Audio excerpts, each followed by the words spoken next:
Hello, runners, romantics, and those proposal planners. Welcome to an extra special, sparkly bonus episode of Extraordinary Strides. Inspired by Cole and Ashley, of course. I'm Coach Christine, and today we're diving deep into the ultimate guide on how to pull off the perfect road race proposal. Whether you're looking for a magical finish line moment or simply trying to avoid becoming a viral meme sensation, I've got you, my friend.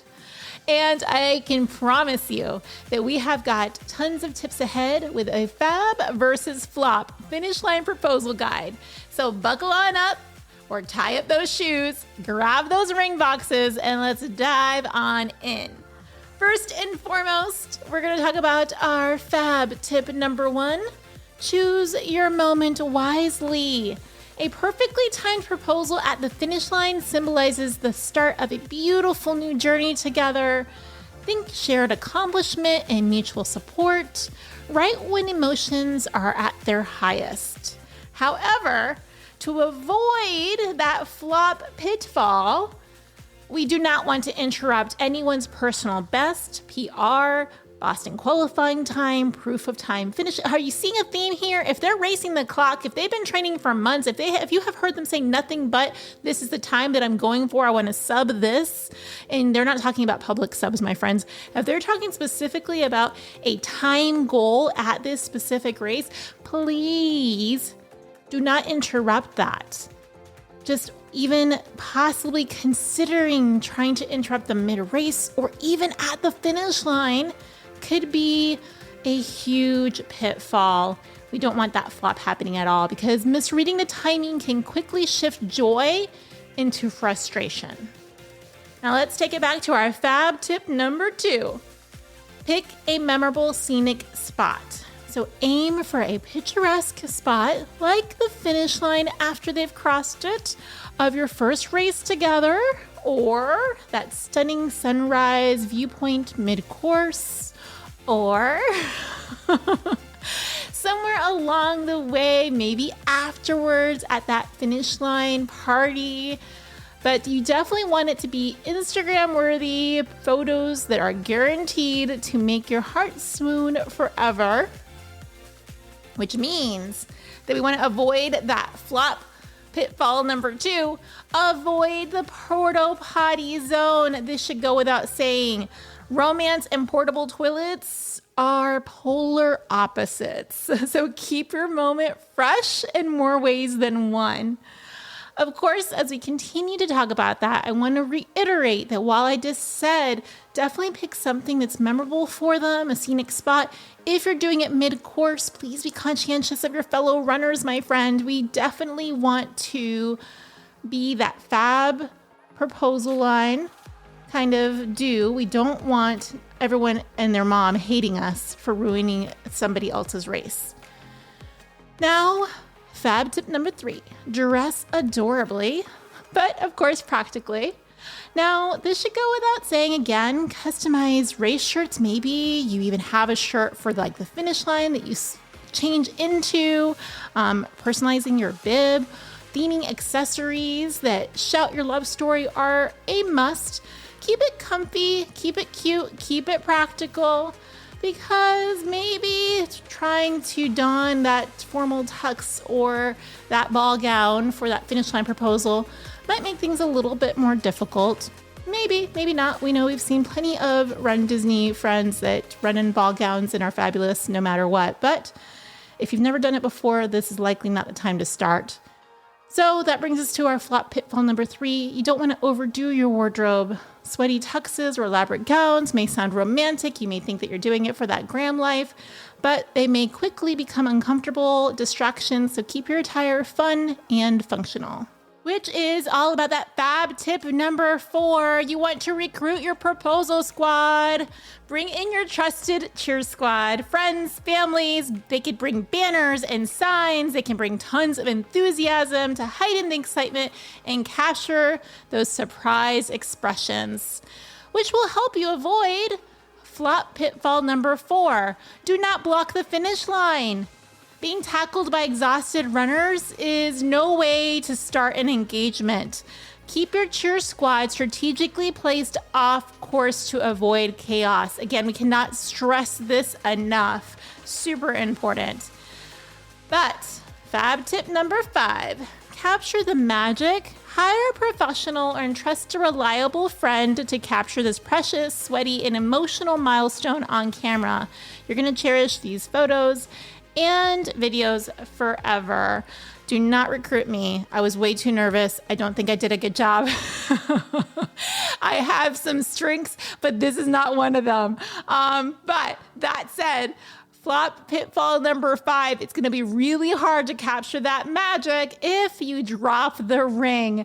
So let's avoid that ring drop disaster at all costs. Secure your ring safely. Maybe you'll take a page out of Cole's book. You'll wear it the entire race.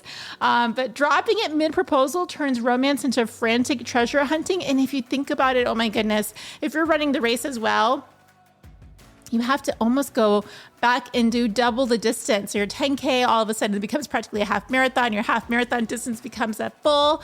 Your full becomes an ultra. Let's not do that. So secure your ring. That might be a great opportunity again to recruit your proposal squad to hold on to that ring very securely for you. Now, fab tip number 6, plan that post-race celebration. You're going to be elated. You're going to have so much wonderful endorphins, and you're going to be super happy and excited. You're also going to be exhausted. So plan ahead of time for that post-race celebration. Arrange a cozy post-race spot with maybe champagne or snacks and relaxing vibes, or a fun brunch location that your friends can join in with. Whatever speaks to your heart, where you and your partner will be able to have a little bit of time to just kind of soak in the awesomeness that was that race and that finish line proposal. Of course, my friend, with that said, we're going to ask you to avoid that flop pitfall number 6, which is skip the mile 22 madness. And by that, I mean, there are certain parts of every race distance that are a little sticky for most runners, right? So for the marathon, when you're in like that 21, 22, you're just kind of in that zone where you're a little bit just, your mood's low, you're tired, you're not quite yet to the finish line. We could see that maybe in mile 10 or 9 of the half marathon. So every distance has that. We're almost there, but not quite yet. We still have a ways to go.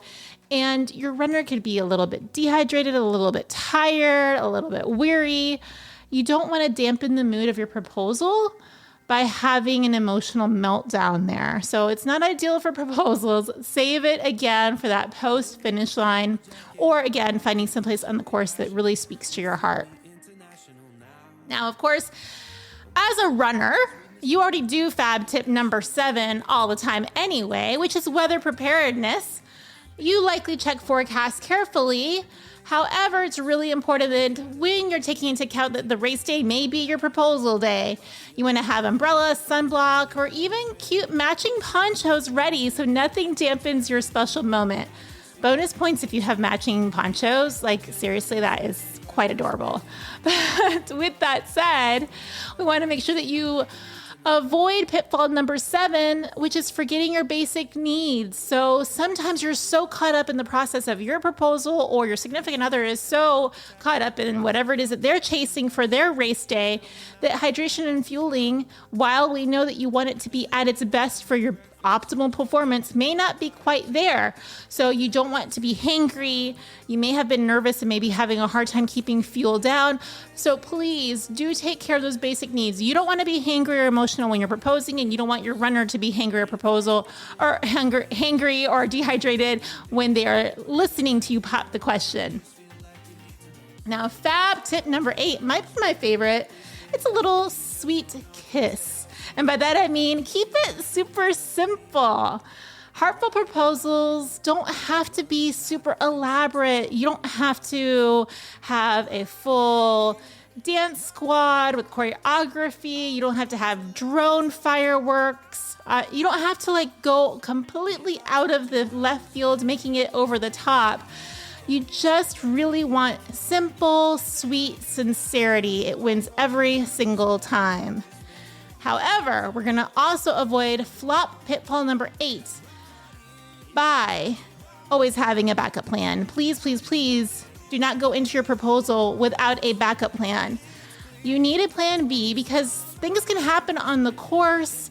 Maybe there's bad moods, maybe somebody doesn't feel well, maybe there was an injury or unexpected race day issues. So be ready to pivot gracefully from that finish line to ensure that your proposal remains memorable for all of the right reasons.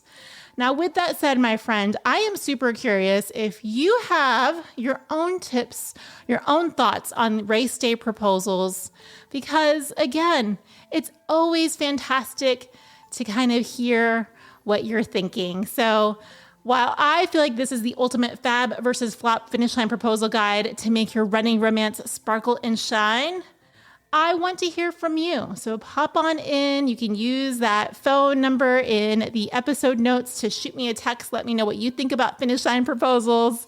I do want to say, if you are considering a race day proposal yourself, I wish you endless luck and magical miles for that big day. And if you love these tips, be sure to subscribe and share this episode with your running squad, or maybe someone special that's planning their own finish line fairy tale. Until next time, I'm Coach Christine. Keep striding boldly, proposing bravely, and creating extraordinary moments every single step of the way.